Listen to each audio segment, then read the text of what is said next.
Il ne sortait pas qu'en jeu de culotte, Jennifer balance sur Fabrice. Depuis le début de la compétition, Jennifer Chacha et Fabrice sont comme chien et chat. Dès les premiers jours, la jeune femme reproche à son binôme d'être trop naïf et pas assez stratégique. Quant à l'ex-aventurier de Pékin Express, il trouve que sa coéquipière n'est pas assez investie dans les épreuves. Aux Philippines, la faim, le manque de confort et d'hygiène se font de plus en plus ressentir. Les esprits s'échauffent et la cohabitation chez les Rouges se fait de plus en plus difficile. Jennifer, agacée par Fabrice, débarque en furie dans la cabane de Roman pour se plaindre.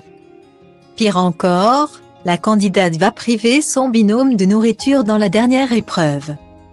Généralement isolée des autres aventuriers, Jennifer a trouvé en Roman une amie qui lui ressemble depuis le grand rassemblement de toutes les équipes.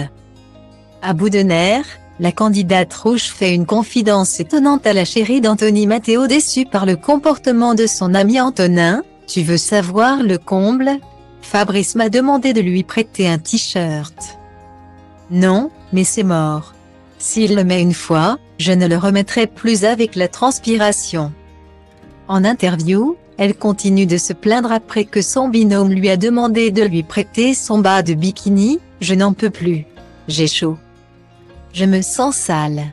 En plus, il faut que je protège ma penderie avec Fabrice qui veut piquer mes fringues.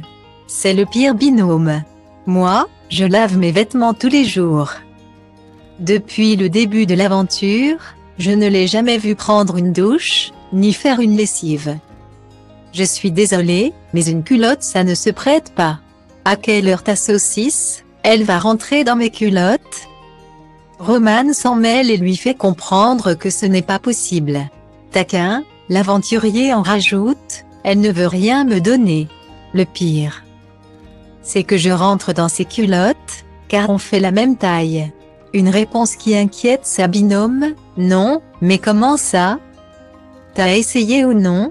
Comment tu sais qu'on a la même taille en salle d'interview? Fabrice assure qu'il ne touche pas aux petites affaires de Jennifer et précise qu'il ne porte pas toujours de slip. Puis, il ajoute, si elle avait été un peu plus drôle, je l'aurais fait. Si cette séquence a étonné les téléspectateurs, Jennifer en guerre avec Victoria en a rajouté une couche sur ses réseaux sociaux en balançant sur le comportement de Fabrice sur le camp, la vie à deux sur la plage. Je décide, obligé, il n'a pas de cerveau. Il parle, obligé de lui couper la parole pour qu'il se taise et évite les gaffes. Il me fait mal et casse mes lunettes de soleil à 1000 balles, jamais d'excuses. Ne se remet jamais en question et provoque. Se fait passer pour le gentil par devant. Alors qu'il critique tout le monde par derrière hors caméra. Ne veut jamais sortir de la cabane quand je dois me changer la culotte. Guillemet. Lassée de l'attitude de son binôme dans Les Apprentis Aventuriers 6, Jennifer se justifie alors de n'avoir fait aucun effort dans la dernière épreuve où ce dernier n'a pas mangé à sa faim. Quand on me cherche, on me trouve. La provocation a des limites.